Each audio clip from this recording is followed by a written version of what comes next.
By now you have an understanding of how we use these things. They give me an opportunity to upgrade what's going on. Right now, one of the things that the new administration in Washington has been pushing for is one of the things as we work to restructure the American economy. It's not that we lack jobs in our culture right now, but as you probably well know, with the changing rate of technology, what we're lacking is workers with the requisite skills to fulfill many of those jobs. So the workforce development role for the community colleges has never been small. Currently, it's probably bigger than it's ever been. One of the readings we're going to do is an interesting reading. It's by a guy named Jeffrey Fletcher. I'm going to have to send that to you. He's at the program that at Iowa State University. It's very much like the program that we have at Morgan for the doctoral level. And he has come up with an idea, I think it's about 2 years old, that doesn't really ring true with me. So I'm going to talk a little bit about it. I'm going to let you link it in to some of the readings that you're doing on workforce development. His article focuses on what he perceives to be the cost of workforce development. And he says that the cost has reached a point where it is unsustainable. Now, you will find out that I do not agree with that.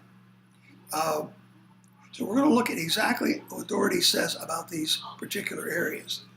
I'm sorry that Kevin Doherty, your reading fellow, says about it, because Fletcher said some other things. Okay, the first point we want to make is specifically what evidence, if any, do either Fletcher or Doherty present regarding whether or not it's really that expensive. Now, I've got to put a little word in for my own experience and some of your colleagues, whom if you haven't had already, you will get to meet, both Dr. Gillette Karam, I know you've talked to her, and you also will meet Dr. Robin Spade, specifically because we've all been involved at various levels. Dr. GK in Texas and in North Carolina. Dr. Spade did her work in North Carolina and Michigan and Maryland. We've all been in Maryland. I don't have to repeat that. And I did my work in Michigan and again since we've been in Maryland. So we don't think there's enough evidence, and we're going to talk a little bit about why we say that. How can we as community college professionals, which you are all quickly becoming, solve this particular problem? And what kind of collaboration can be developed with the stakeholders? Now, some of that is in the Fletcher reading. It's not as visible in Doherty's work. So you see some of it. I'll be saying a little bit more about the rest of it.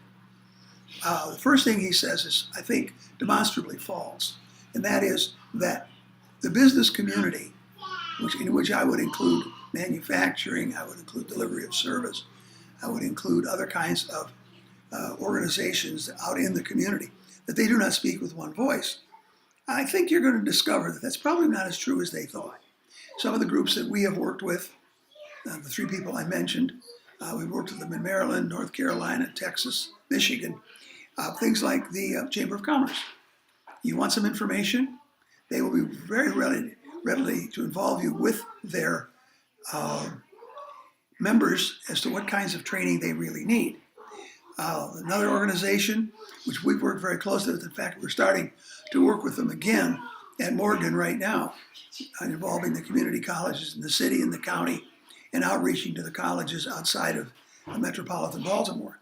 And that is the Association of Builders and Contractors.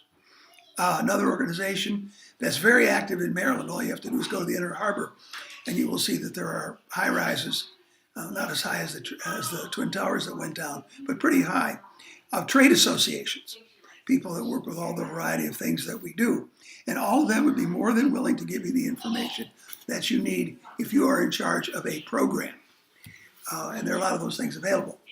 The other thing that we can mention is tuition is a problem for programming like this, only if you let it be. We've had experiences where collaboration, for example, has worked very well. Probably my biggest example of that is working with the paramedical programs.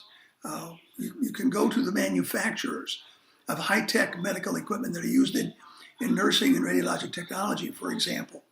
And they will, the manufacturers of the machines will give the machines to the college for a tax write-off. In return, all they will ask is when those machines are not being used by the students, that they will be able to bring in their technicians and their employees to upgrade their skills. That's brought an awful lot of money into the college. And by using the money that you would have spent to buy equipment and putting that in a tuition fund, you're able to cover the cost of the students.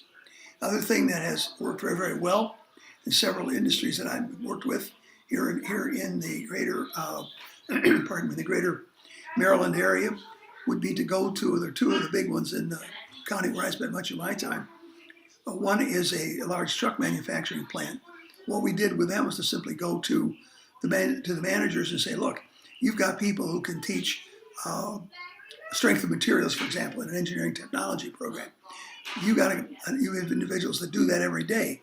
And we never have been turned down when we said, we'll do this. There's a salary for teaching that course.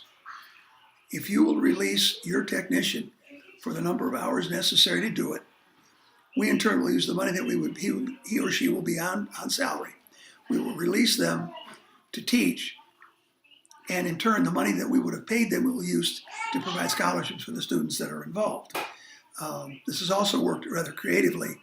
The American Manufacturing Association, big one, has training programs for places like Citicorp. You've probably heard of us, under the Travelers Big Red umbrella, and almost any retail sales organization will process its credit cards through that organization. In turn, we went out and built the course literally from the ground up for their largest regional affiliate.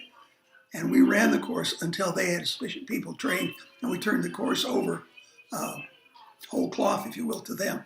So this is an interesting thing. The work on the article from Fletcher from Iowa State I will be giving to you via the email within the next 24, 48 hours.